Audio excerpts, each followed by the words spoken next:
Siswa di sejumlah sekolah di Aceh Jaya tetap menerima program makan bergizi gratis selama bulan suci Ramadan 1447 Hijriah. Program disesuaikan dengan kondisi ibadah puasa sehingga mekanisme pembagiannya dilakukan menjelang waktu berbuka.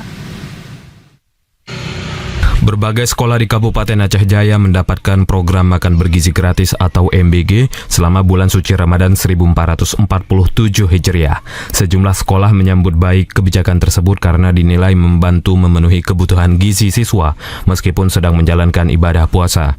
Seperti di SD Negeri Calang, para siswa dan guru tampak menunggu dengan tertib saat para dewan guru membagikan paket makanan bergizi tersebut di lingkungan sekolah. Paket yang dibagikan berupa makanan bergizi seimbang dalam kemasan praktis guna memastikan asupan nutrisi peserta didik tetap terpenuhi meskipun menjalankan ibadah puasa. Penyaluran dilakukan pada jam saat hendak berbuka. Salah seorang dewan guru, Nur Halifah, menyampaikan adanya program MBG selama Ramadan sangat bermanfaat bagi siswa terutama untuk memastikan asupan nutrisi tetap terjaga. Menurutnya, MBG diberikan dalam bentuk makanan kering sehingga siswa dapat membawanya pulang untuk dikonsumsi saat berbuka puasa di rumah masing-masing.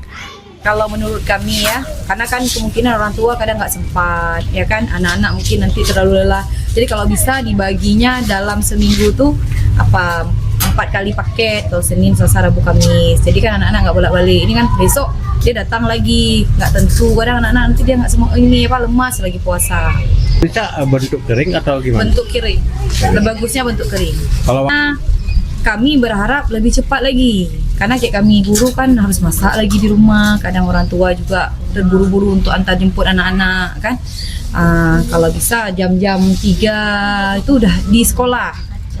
Dengan tetap berjalannya program MBG selama Ramadan, diharapkan kebutuhan gizi anak-anak Aceh Jaya tetap terjaga sehingga dapat menjalani ibadah puasa sekaligus mengikuti kegiatan belajar mengajar dengan optimal.